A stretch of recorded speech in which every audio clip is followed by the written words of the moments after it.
Welcome, ladies and gentlemen, to another episode of Running Wild Podcast. I'm your co-host Rich, alongside me as always, your co-host Runz. Cool, on a fast-forward edition of the Running Wild Podcast, apparently. Just before we get started, I want to remind you guys that we're brought to you in partnership with pwpodnews.com, lastwordonprowrestling.com, rohworld.com, and the Wrestling to the Max Network, as well as our sponsors today, the Snow Day in New York City. All right, so we have a pretty big show this weekend. Coming up, we have the Elimination Chamber pay-per-view, kind of coming off the heels of Royal Rumble. So with the change in titles with Cena, it should be interesting to see how everything plays out. Yeah, I like that it's just kind of 2 weeks after the Rumble. At first I was just kind of annoyed by that, but I kind of like it because it's, like you said, it's right after the Rumble, so there wasn't much time to get things going. It's a continuation of what they had. I don't know. I like what they have going at the Elimination Chamber for the most part, but I don't know how much I'm going to enjoy the actual pay-per-view, I guess. I gotta agree with you there. I mean, one of the things that I think is kind of slightly historic, and I'm not sure if this is going to turn people on or off to the event. Almost 50% of the matches are women's matches, which is kind of unheard of. I can't remember the last time that on a pay-per-view, and I'm not sure if that's ever happened, where you had 3 separate women's matches going on. Yeah, I don't think. I don't think that's ever happened. There's 3 singles women's rivalries. It's not just, throwing together matches or whatever the case. They've had these things going for a couple weeks at the least. If you have to pick a kickoff show match, which one do you place there? Yeah.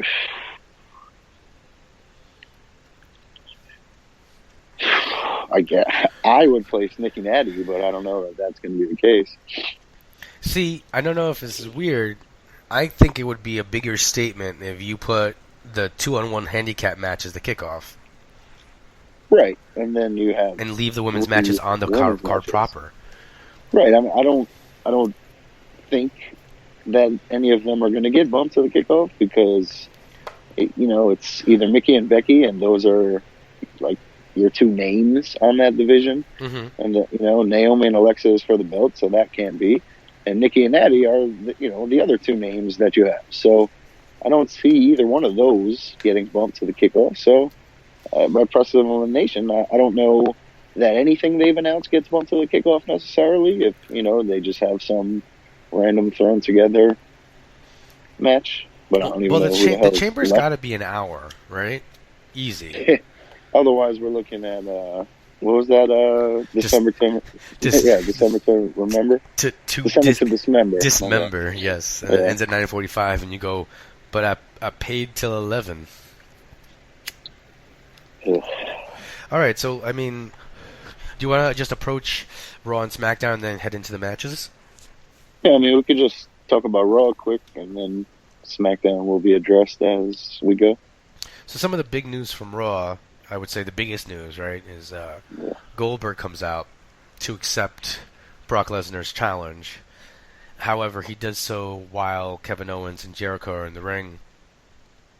And it was kind of... What I actually enjoyed about this skit, or this segment, was the interaction with Jericho and Goldberg, just kind of going back, in my head, to WCW days.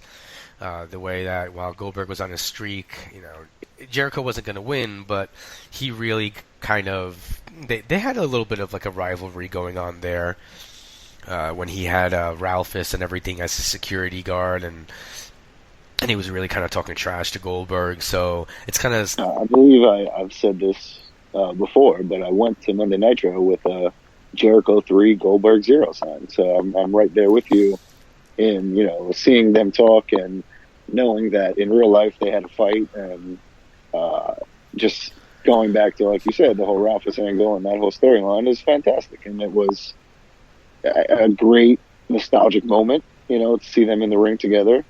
and I wish they would have played off of that a little bit more. That, you know, they had that history, they had that beef, but you know, it is what it is. Yeah, I thought it was weird. I thought they could have mentioned something about that, and I'm not sure if it was just they felt that like fans wouldn't remember. Yeah, I don't get it. why wouldn't Jericho be like, you know, I beat you 3 times, you know, I ended your streak.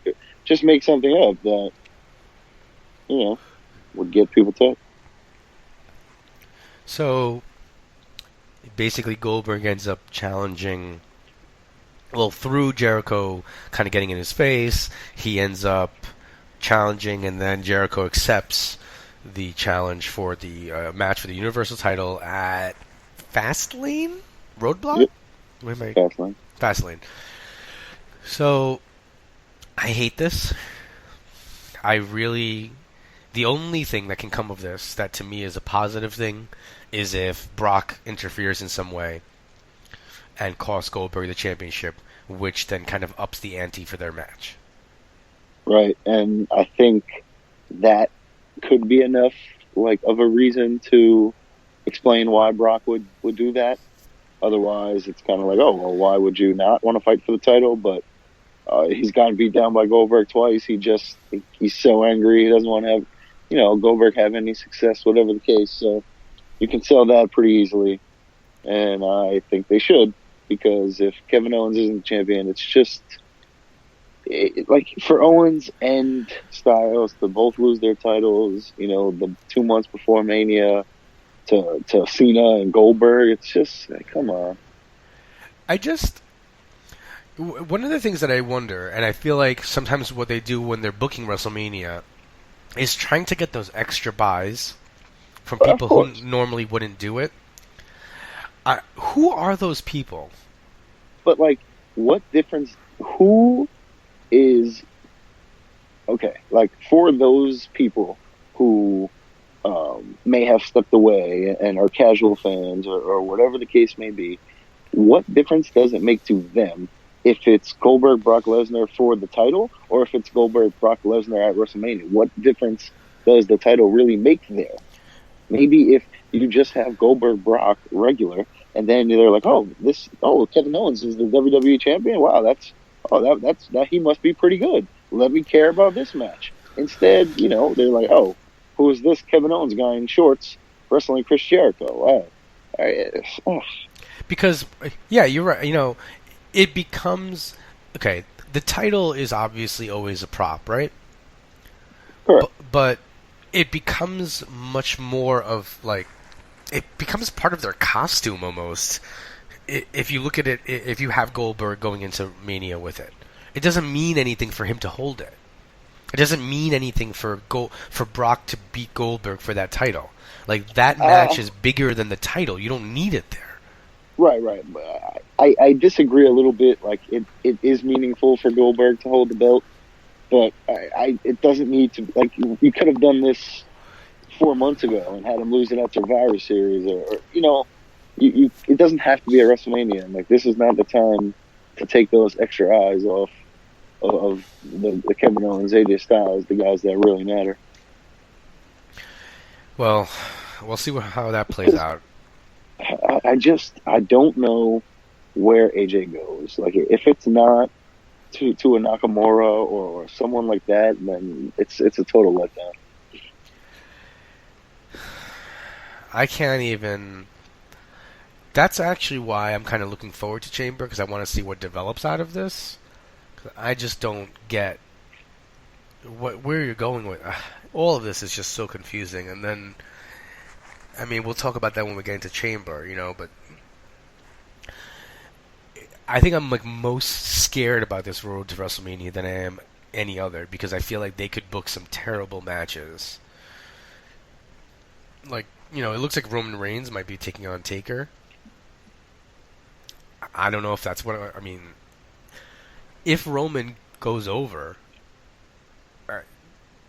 that he has to go over as a real heel, because if you have him beat Undertaker at WrestleMania, nobody cheers for him more. Everybody hates him more. Right. And I think that's what they're going to play into with having him come out number 30, knowing he was getting those boos purposely to interact with Taker there. But I mean, okay, let's look at this. If you have Brock Goldberg, Triple H Rollins, Reigns Undertaker, Cena or Wyatt and Orton, those are 4 good matches right there that I care about seeing. And then you have the Owens, the Styles, Joe, Ambrose, whoever else. But I think they can make those work. But I just don't think they need to be for the titles. Yeah, I don't. This is my question about Cena and Orton, because people are, Cena Orton again. But were people saying like, oh, Rock Austin again for the 3rd time at wrestling? I think, isn't that part of the legacy, the history? Like, yeah, these guys fight a lot. That's the point. They're the 2 top guys for the past 10 years. Of course they're going to interact all the time. Isn't that, shouldn't that be a big deal? Like, oh, they're going to fight at WrestleMania. That's cool. But it's not. However, I just feel like this Orton Cena. I mean, I guess it does have a different layer because he's with Wyatt and everything. But I felt like, and maybe it's just because it was part of my sweet spot or the time that I was really into things, But I felt like Rock and Austin each time was different in some way. It was because, the 3rd time The Rock wasn't around, and I came back to beat Austin. That's what makes it. And then it's just, the other thing is, and maybe I'm wrong, but I don't feel like they fought 7 pay-per-views in a row and then had WrestleMania. Where neither have Orton and Cena. Didn't they fight at 5 pay-per-views in a row? Maybe back then. Who knows? I don't remember. But I'm talking about right now. They haven't interacted in years. All right. I take. I just feel like it's 2 guys. Yes, Orton has taken a bit of a backseat in recent years, and Cena's always been the most hated guy. But they're still the 2 top guys of the past 10 years, and there's no real question about that. You've had the Punks and Bryans and all those guys come and go, but it's always Cena and Orton. It always will be. But I don't know. At one point this was like, oh my God, this is going to be so crazy when it happens. Then they gave it to you a million times, and now people are just like, oh, I don't want to see this again. But I think it's been so long, and it's a little bit fresher now with the Wyatts, with everything going on. If it happens at Mania, which I don't necessarily think it will, but I wouldn't mind seeing it. However, if you gave away Cena Orton, this is why it's not going to happen. So right, continue. On SmackDown this week, and then that's one of your marquee matches for Mania, you've made a mistake. I don't even know, because it's not one of your marquee matches. That's the main event. It's Cena, and Orton won the Rumble, so that should be your main event. So if you just gave away legitimately the last match on WrestleMania on SmackDown a month and a half before WrestleMania, then you're an idiot. So, like you said. But do you really think that that's the main event? Even with the sloppy finish, it's John Cena. Why wouldn't he be the main event? Because Brock Goldberg. But it's Cena. I don't know. If Cena is the champion at WrestleMania, the WWE champion, I don't know. If Brock Goldberg is also for the title, who knows? But if Brock wins, then it's not the necessarily happy go home that you love. But I don't know. I don't necessarily think it's going to be Cena Orton, and we'll get to that when we talk about the Chamber. But the match was okay on SmackDown, I guess. It's not going to be the main event of WrestleMania. It's just not going to be. All right. Let's. Anything? Well, Raw. How do you feel about what's going on with Bayley and Sasha? Do you feel like there's a Sasha heel turn coming up? There has to be, but then they had the whole thing with Charlotte and Sasha on Monday. In the locker room, on the trainer's room. So I'm assuming it looks like we're going to have the 4-way, which is terrible in my opinion. But I guess it is what it is. It almost feels like both women's divisions could go to a 4-way at Mania, which would be trash. And I mean, but I guess it's a way to get these 4 women who are your focal point of the division on the main show. But I just think you have the perfect 2 storylines to do it separately, and maybe you don't have the time, but you have a 7-hour pre-show, so you do have the time. I'll put them on at 8 in the morning for it doesn't matter. Well, what do you think about Samoa Joe and Roman Reigns? I absolutely loved it. Before Raw started, I was logically right. Roman Reigns should come stand up for his friend. So I was like, okay, well, this is perfect if it happens, and there it was. So as soon as it started, I liked what Joe was saying. I liked what Joe was doing in the ring on the promo, and whatever. Reigns came out, interrupted him. I was excited for the match later. I thought they did well together. I enjoyed it.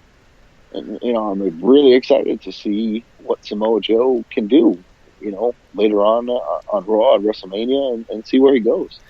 He looks like I think he really looks like he fits there. He looks Perfectly. like a top guy. It's and I mean, look at Samoa Joe's career. He's been a top guy on ROH. He's been a top guy in TNA, and now he's been the top guy on NXT. Of course, like he is a top guy. He's that good. He belongs there. And like you said, it was a perfect fit. It was a flawless transition. They viewed him perfectly, and they just allowed him to go out there and claim to be this destroyer. And I still don't know what I believe about Round's injury. I guess it wouldn't necessarily make sense to keep him off TV, but it adds perfectly to Joe's character. And supposedly he's going to be back in time for Mania and Triple H. So hey, that's all I care about. It's funny because I have the Rollins injury is interesting to me.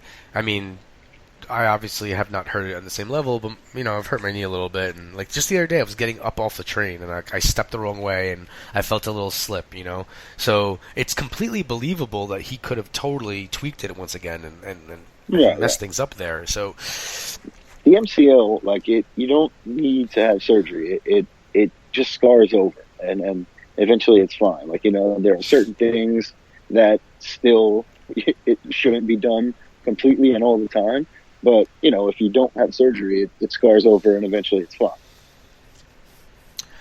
Well, we'll see. I mean, I'm not going to lie to you. I'm not extremely excited about Triple H Rollins, but I'm probably the only person. Why not? I'm kind of done with Triple H. Not that there's anything that he's doing wrong, and not that he's not still good at what he does. But it's like you're not really part of the roster. I'm not a big fan of Brock Goldberg. I just don't really want to see these guys. And I might be in the very, very small minority. I don't want to the CM Punk speech about the part-timer stuff. That kind of, it matters to me. I feel like what they do with Mania lately is they're loading it up to make it more exciting for people who don't watch all the time, to get more people to watch it, and it's kind of like taking away. You're not rewarding the people who always watch it when you're featuring stars like that. I mean, Rollins coming out at NXT and calling Triple H out was surreal and awesome, and kind of blurred those lines, which I really enjoyed, and that made it better for me. But at the same time, I don't know, Rollins wins, he beats Triple H at WrestleMania. So, and he should. Triple H is an older guy now who's running the company. He's not a wrestler. He's not at his peak anymore. Rollins is at his peak. He's one of the better wrestlers on the roster, pound for pound. I don't get... If anyone in the NBA played Michael Jordan one-on-one today, it would still be a close game, in my opinion. So that's the same way I see Triple H, and I see some of these legends that come back. Like, at in his heyday, this guy was one of the all-time greats, and he's still around. He's still with the company every day, so I know he's still in shape. Blah blah blah. But the aura of Triple H at WrestleMania, it's a cool thing, and I think, I get what you're saying with the part timers, because I feel the same way in terms of, like, those guys shouldn't be the champions. It should be the Owens, the Styles, like I said, and the focal point should be on those guys.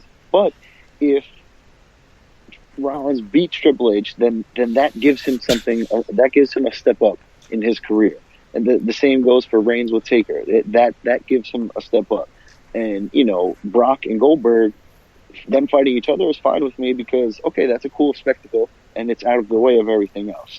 So if it's for the belt, that's a completely different story. But without the title, it's meaningless, to the everyday show for the most part. So I don't mind seeing those things at WrestleMania. It's Lady Gaga at halftime. That doesn't happen at a football game, but it's a Super Bowl. You have the big stars, you have those things going on, and it's WrestleMania. Like, it's going to happen. It's not necessarily the be all end all. It's more of a showcase, and that's what they always said, right? It's the showcase of the immortals. I don't know. It's Yeah, I mean, the Brock, as long as Goldberg Brock isn't for the title and it's not the main event of the show, then I'm fine with that. If it closes the show and it lasts a minute, it's for me, Triple H, what I want to see him doing? The biggest thing, the most exciting thing I see him doing is shaking people's hands after a tournament match. Like him coming out and shaking, like that. He's that guy now. I still enjoy seeing the entrance, him coming out. I enjoy seeing him wrestle.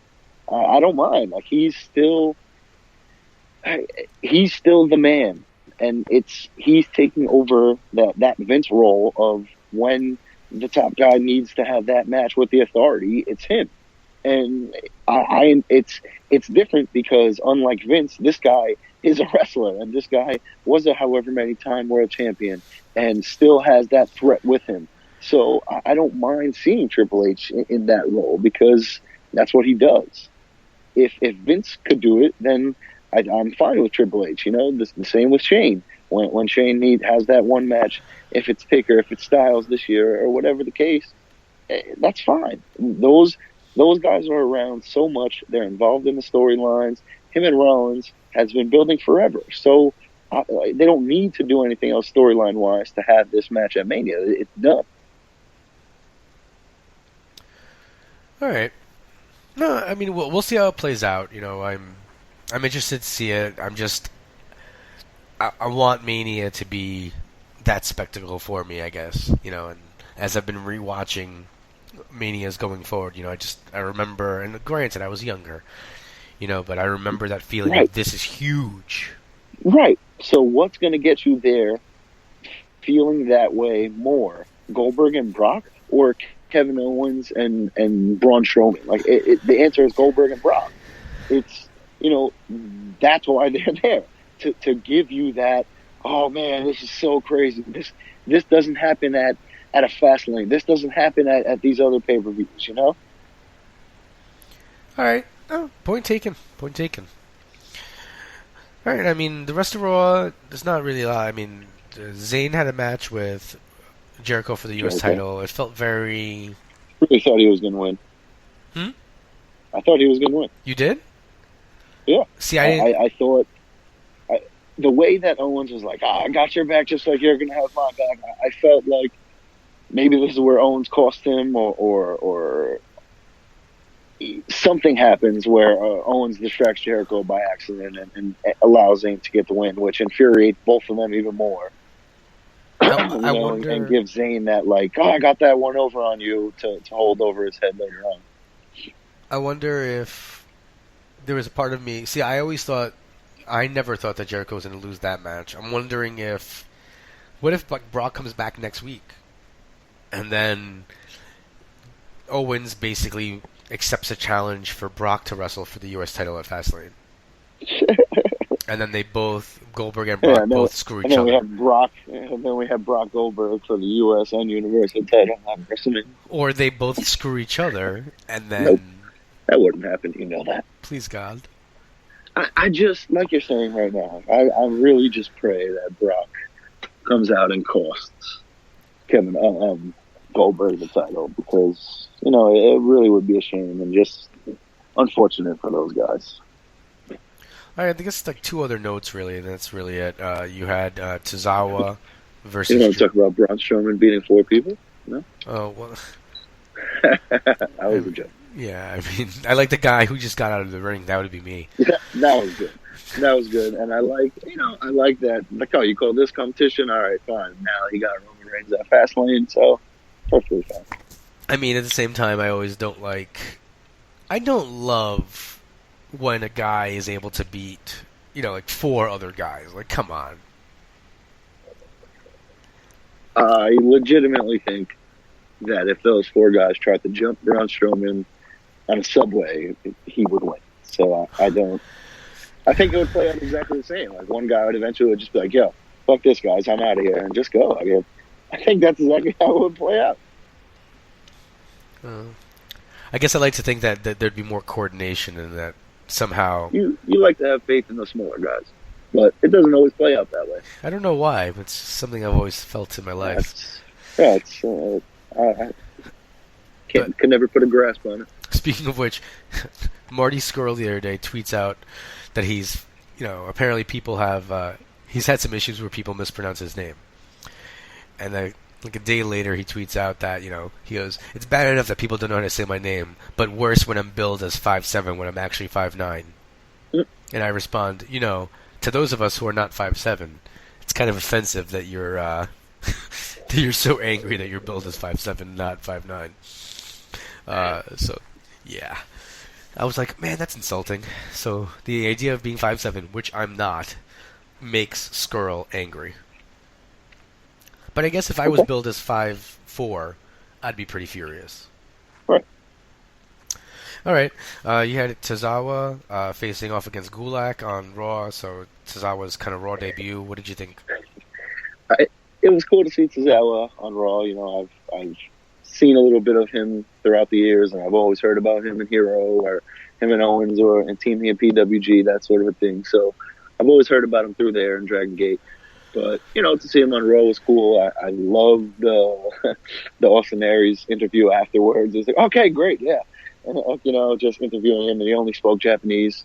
And then, like, the next night on SmackDown, I think they had Aries, and he was like, oh, yeah, I had such a great interview with Tozawa last night. And it was just like, come on. Yeah. No, I'm looking forward to it. I mean, I think the division started out very slowly, but they're doing a lot, and and you ended up having Gallagher win the 6-man match, or was it 6-man elimination match, 5-man? 5. Earning the title shot. I don't think he's gonna beat Neville, but I'm really liking Gallagher. I think he's really entertaining. I as a Skrull fan, I just can't believe that he's going full on with this umbrella gimmick. But yeah, I mean, Gallagher's not going to beat Neville. Like, no one's going to beat Neville right now. So that's fine. But rightfully so. It'll be a fun match. It'll be entertaining. Gallagher is definitely the most over babyface they have in the cruiserweight division right now. So it makes perfect sense. No, yeah, I agree there. And then I guess that's really it for Raw. I mean, you had some tag team matches, Shining Stars. Well, I guess speaking of tag teams, the Rock and Roll Express got announced as the Hall of Fame class of 2017. So Stone Cold must be very happy because he's been calling for the Rock and Roll Express to be in the Hall of Fame for a very long time. Man, these guys as heartthrobs, though, is the craziest thing I've ever heard. Like, why? The idea that in their day, the women were just like, oh my god, Robert Gibson. You don't think so? I don't know. And I don't know. I can see that in wherever they were. Memphis. Kentucky, the South, wherever they are. Shots fired. And Morton's mullet has gotten so much. It's on epic levels. I just can't believe. You can't believe it. But it's good for them. Maybe I'm a little bit of a WWE mark, so I always liked the Rockers. You know, that was my. I've never really seen the Rock and Roll Express. Like, they weren't on WWF. You know, like, they weren't. So growing up, I never knew who they were. So it's one of those things that, okay, I know what they've done, I know who they've wrestled, I know the matches they've been in, but it's before my time. It is what it is. True. All right, so that's Raw. We can go into SmackDown now. Well, we could just talk about the Chamber and talk about SmackDown as we go. That's an intelligent way to approach things. All right, so you have Ziggler versus Kalisto and Apollo Crews. It's kind of building off the issues where Ziggler has been kind of targeting both, attacking them with chairs, and trying to rip Kalisto's mask off. Is it a no DQ match or is it just regular? Just regular. Just regular 2-on-1 handicap. Yeah. I don't. It makes sense, Dolph said, I can beat them both, if I had to. So of course, that's where they were going. It's funny. Statwife was watching it with me, and he says that, and then the match gets made, and he looks angry, and she's like, "Why do you look angry? You just said you could beat them." Just said it. Yep. Which I love when somebody goes heel and she just can't understand why they're doing something. So that's why he's angry, to get you mad. Yeah, like it just made it. I don't know. I enjoy when wrestling does wrestling things, and Statwife when it actually works. Yeah, like it's fun to watch wrestling with her because then I kind of see what Vince wanted. Right. When they were writing. So how about this? Yeah, and I bet you the fans will totally react to this. And I don't know. I guess it's nice to see the pure wrestling. Yeah. I'll never forget when she was actually she likes Mrs. Work, but every once in a while he does something like very heelish or cheats during a match. She's like, I really like him, but I just don't understand why he's got to do that. Like, he's good enough as it is, and I'm just giggling to myself. I'm like, this is great. So for this one, I feel like it has to be Ziggler to win. Am I crazy? I agree, but like the whole thing is that he doesn't win and he loses and kind of puts his foot in his mouth right now. So I could see him losing, and you have the whole thing of it being 2-on-1. But I think he should get the win. I think he does get the win. Yeah, I think something has to happen. That's weird. I understand that. Maybe he has somebody help him. Like maybe he got a bodyguard. Yeah, something has to occur because it doesn't make sense to me in any way that you make this just as a punishment match and he actually loses it. Because that's not even a punishment. Like he volunteered for it, basically. And it's not it would be different if he was wrestling as a face. Then I would say, I could see him losing because that would add to the story. I don't really see how a heel losing and being put in his place this early into this kind of what I think is going to be a much longer heel run and push for him. It doesn't make sense for him to lose this. No. Then you have Becky Lynch versus Mickie James. I really like that you have this kind of big name match here that's not for the title. Statwife dislikes how slowly Mickie James was cutting her promo, which I thought was hilarious. Because I feel like part of that is obviously to be more irritating. And but I actually really like the contract signing. I don't normally like contract signings, but Naomi's kick to Bliss on the side of the head over the table was pretty freaking epic. Yeah, I really liked the tag team contract signing. That was pretty cool. And like you said, the kick was awesome. I like Naomi. She's got obviously a different look than everyone else with all the glow and the bright colors. So I enjoy watching the entrance. I enjoy her wrestling. So I think her and Bliss is a cool feud, especially for the title, because it's not two women you would expect to see feuding for the title right now. So, like you said, it's perfect that the big stars, the big names are just in other one-on-one rivalries, and you have these two up-and-coming focal points of the division, for the title, and I think that's rightfully so. And I think all three of these matches, not so much Nikki Natty, but I think definitely both Becky Mickey and Naomi Alexa are going to be really good. So I think that, I think the smart money is for Becky to get her revenge on Mickey here. They haven't wrestled yet, though, right? Not one-on-one. No. I think Mickey's going to get that win. Mickey gets the win and extends it going forward. Okay. Right. Then, Becky has to come back. Because if you have Mickey come back and, I was the real women's revolution and then she loses, then what the hell were you? I'm going to have to agree with you on that, which doesn't make it very fun for our pick'em. All right, so let's just we mentioned the other matches, so I guess we could just go to them. Nikki Natty. Natty tweeted out something awesome the other day. It was like a picture of TJ. I guess Nikki must have fallen off the apron or something, but there was just one picture of TJ holding Tyson Kidd, catching Nikki, and Nikki's like grabbing his like muscles, like, oh man. And I don't know. There's a part of me that hopes that Natty actually found that picture herself. Like, that they didn't just, like, find that picture and send it to her and tell her, tweet this out. Because it just makes it so much better. Somebody sent it to her or whatever. But, yeah, I remember that. I think it was in a tag or whatever it was. But I remember, and then her getting pissed off and that whole thing. So, yeah, it's they have a history. They have some real little things to play off. Not necessarily real beef, but they have things that they can make up that are real facts, and so that's enjoyable. And Tyson Kidd, yeah. And yeah, so it's been okay. I think Nikki needs to get the win and just move on. Yeah, no, it's been well done. I mean, I've never cared about Natty more than I have during this feud. Like, I just think it's been very effective. She's so much better as a heel.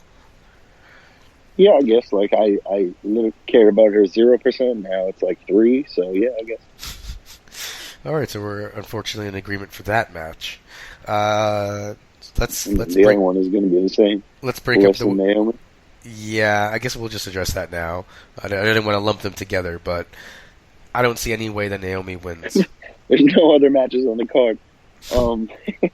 No, yeah, I agree with that. This is Bliss's title. This is her division right now. They're building her up. So I'm perfectly fine with that. She keeps it somehow, by hook or by crook, and we move on to WrestleMania. Agreed. Then you have the SmackDown Tag Team Turmoil Championship match. Yeah. The participants in this match are the Usos. Does it even matter? Alpha is going to win, and I think that's pretty much it. Yeah, I'm gonna have to agree there. This is the entire SmackDown tag division, huh? Yeah, it's everyone. 1, 2, 3, 4, 5, 6 teams in the division. That's it. That's all there is.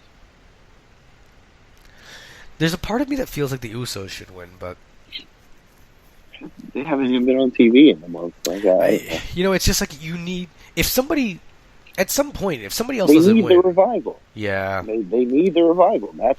That's what they're basically waiting for. Like, I don't know why the revival wasn't brought up right after the Royal Rumble. Like, they're done. There's no need for them to be in a triple threat with DIY and Authors of Pain. There's no need for it. Like, really, there's none.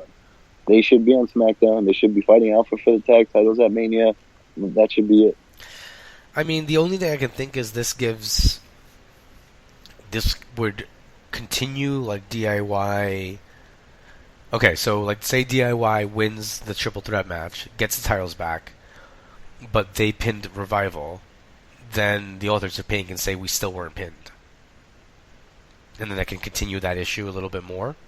Correct. I don't see that happening. I see maybe more of the Authors of Pain pinning the Revival instead of the other way, but... yeah, to continue that, and DIY then wasn't pinned, and they got to fight again. But I don't see DIY winning the titles back and then losing them to Authors of Pain again. So, I don't know. We'll see. But it's still unnecessary. Put TM61. Put anyone else in there. It didn't need to be the Revival. I get it. Maybe you want to just wrap up this year with your best 3 tag teams, whatever the case. but SmackDown desperately needs a revival, and I just hope they end up there sooner than later. I really hate the name TM61, by the way. That's a Pokemon move to me. Oh. I tried to like look it up one day to see if it was a cool move. I don't think it was. I'm just not a big fan. Yeah. All right. Then we have Luke Harper versus Randy Orton. See, this is also a case of WWE because when they were in Noah or wherever, they were the mighty don't kneel. That's so much cooler than TM61. Like, come on, WWE. Wow. That is so much better. So what do you think about Luke Harper and Orton? I mean, there's no way that Orton loses, right? I'm excited for this match. Hmm? No, I don't think so. But I'm excited for the match. I really like Luke Harper. I think this will be cool to see him in the singles run. And, the Luke Harper being over as a babyface right now and him feuding with Wyatt and Orton kind of, puts another cloud around who wins the Elimination Chamber. Because if Wyatt wins, then when does him and Harper happen? So it'll be interesting to see what happens there. But, yeah, I agree with you. Harper's not going to win, but I think this could be a really good match. No, I think you're 100% right. I think it's going to be a great match. I actually care about Luke Harper, so kudos to WWE for, and I know I should have cared about him before because he was a good wrestler and stuff like that, but the way that they worked him out, I think that he lost so much shine that, he's finally where I think everybody thought he should have been before. Yeah, they gave him some run with the IC title, and then it kind of just stopped started. Oh my God, he was IC champion. Yeah, he's Luke Harper is really, really good for anyone who doesn't know. So hopefully this singles run, and especially this match with Orton, lets him showcase that. I completely forgot that. Yep. All right, so then all we have left is the Elimination Chamber. We have Baron Corbin versus Intercontinental Champion Dean Ambrose versus AJ Styles versus Bray Wyatt versus Miz versus the WWE Champion John Cena. I actually like the Chamber except for the fact that Dean Ambrose is in it, and nothing on Dean Ambrose. I just don't like when the secondary champion is challenging for. Yeah, but I think you're wrong there because I think you need the secondary champion in the match because if it's your top 6 contenders for the world title and your secondary champion isn't one of the top 6 guys, I think that sends a bad message. So if he's not in his own feud, his own rivalry, off to the side, then I think he definitely needed to be in this match. And I agree with you. I love the 6 guys in this match. I think they're the right 6 guys. They're the only 6 guys on SmackDown. So, I'm really looking forward to it. I think it's going to be a cool match, and I don't necessarily know that Cena keeps it. So that's going to be a fun, ride. Is there one person, before we talk about the match, is there one person on the roster who's not on this card? Like Kurt Hawkins, Mojo. Okay. There's probably a couple, but yeah, there's not many. All 6 main eventers are there. The mid card feud is there. Dolph and those guys are there. All the women are there. All the tag teams are there. So they did a nice job of getting everyone some work here. Man, I hope Hogan gets a pre-show match then because, geez, if you're the only person who's not on the Elimination Chamber, why not just have Hawkins come out and say, hey, I'm not on the show, I want a match, and then Mojo can come out and fight him. I hope that happens because poor guys. Gonna have Ryder eventually come back and be torn on who to choose. That would be like if you had an equal amount of people playing dodgeball, right? The captains are choosing, and they just decide not to pick the last 2 guys. Like, no, we have enough people. We're not going to pick you. Forget it. Like, you guys aren't involved. Yeah, it's too many people.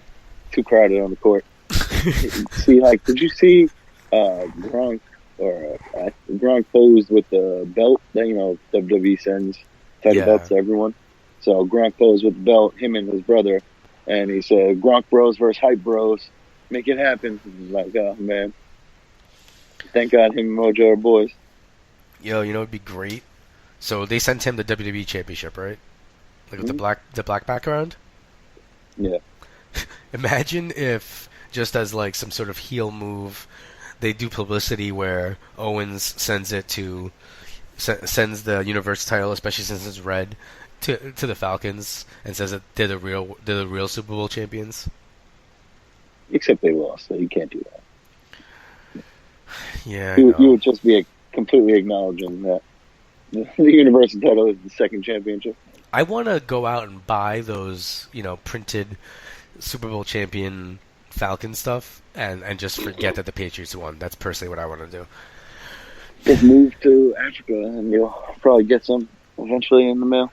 All right, so because I feel like, all right, let's pick the first two guys who start the match. This is where we're going to actually have differences, I think, the entire night. I'm going to go with, because Ambrose isn't going to win, put him in first. Yeah, Ambrose and Miz, maybe. I'm going to go Ambrose and Corbin are the first two. Okay. I'm going to say AJ and The Miz. Interesting. All right, so we're completely different here. I think the third person to come in will then be AJ. I'm thinking Ambrose. The fourth person is Bray Wyatt. Corbin.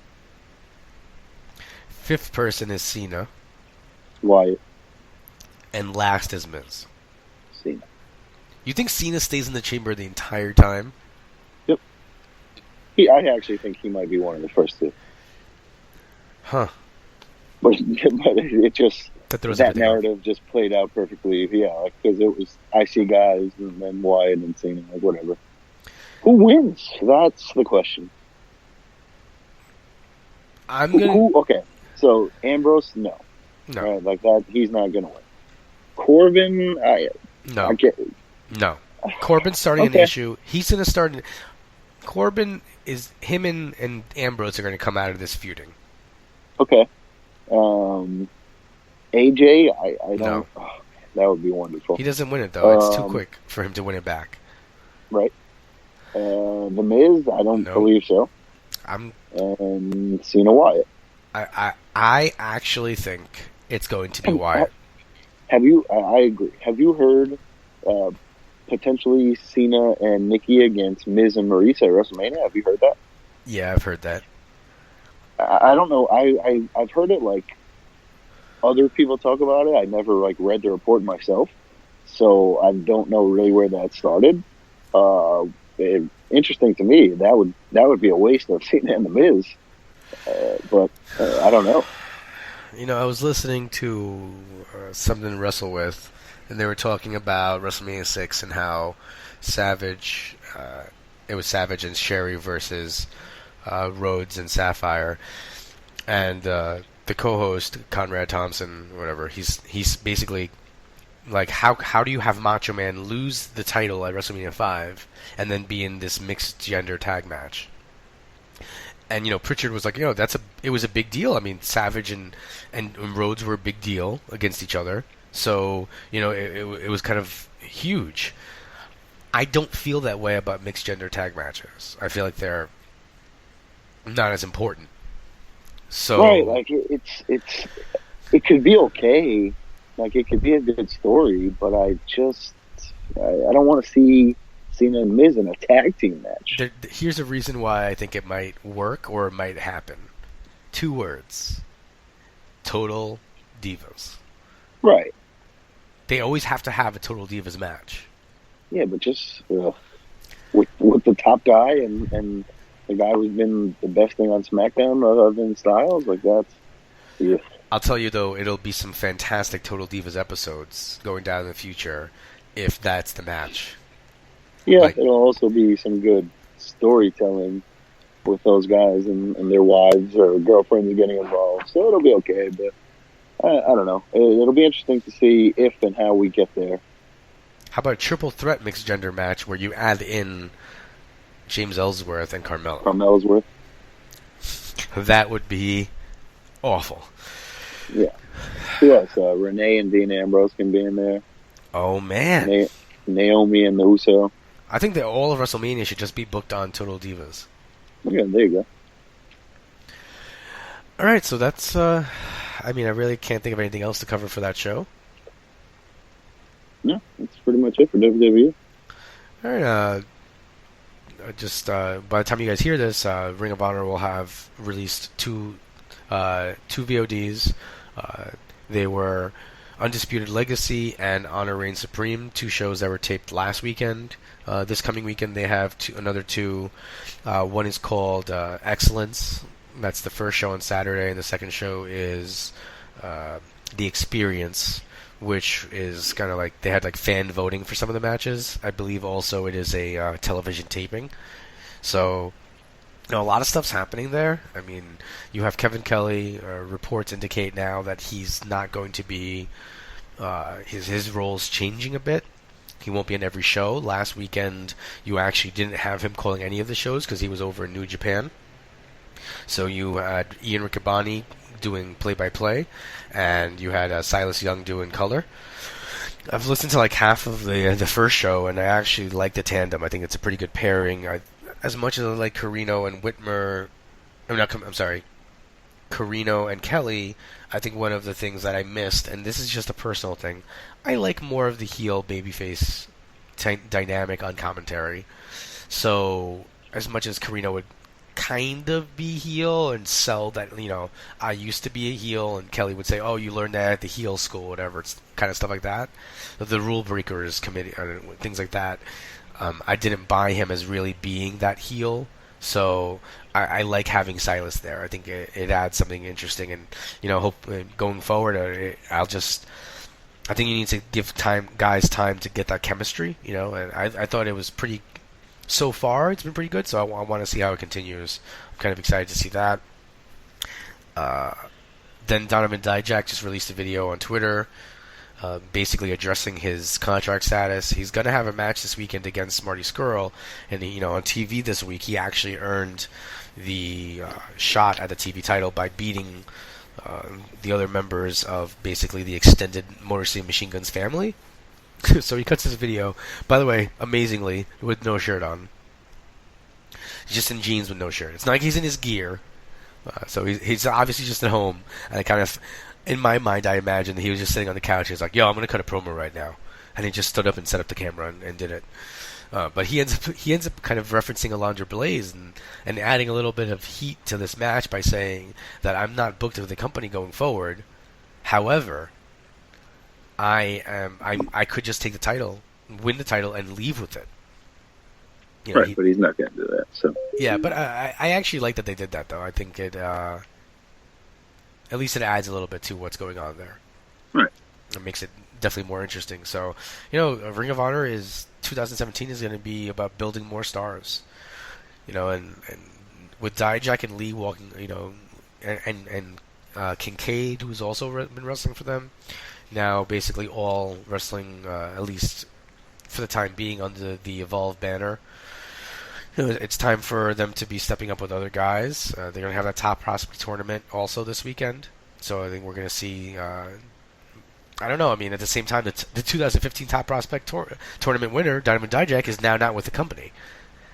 So it has to be a little worrisome for Ring of Honor and Ring of Honor fans in general that, you know, the guy who was just their champion left, and the guy who was being built as, you know, a next big thing in Dijak left, and Elgin left, and Carino left, and Kelly left, and, you know, they're not keeping these guys around anymore like they need to. And yes, it speaks to WWE's need or want for talent and talent of that caliber, but there was a time where guys stayed in ROH or they were around for longer, and now they're not as loyal to them. So it's interesting, you know, to see what happens in the future with some of the other guys whose contract are up soon or whatever the case.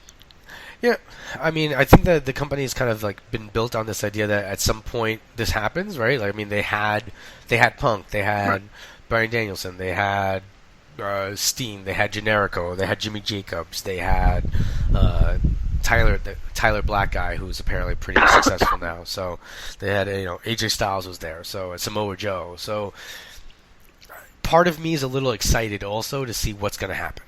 You know, who are they going to now transition there? So I guess I'm a little more, I'm optimistic about it, you know, but I can definitely, I'm not stupid enough to say, or blind enough to say that this also couldn't go very badly for them.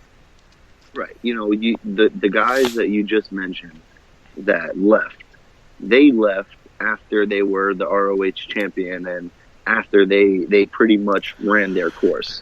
And then they went to the TNAs or they went to the WWEs, where some of these guys, Dijak is going to work for WWN and other companies like that. He's not necessarily jumping right to WWE. So the guys who are leaving now are their next generation of guys that they're trying to build up. It's not the lethals and the established guys. It's the next crop, which is what I'm saying is a little worrisome.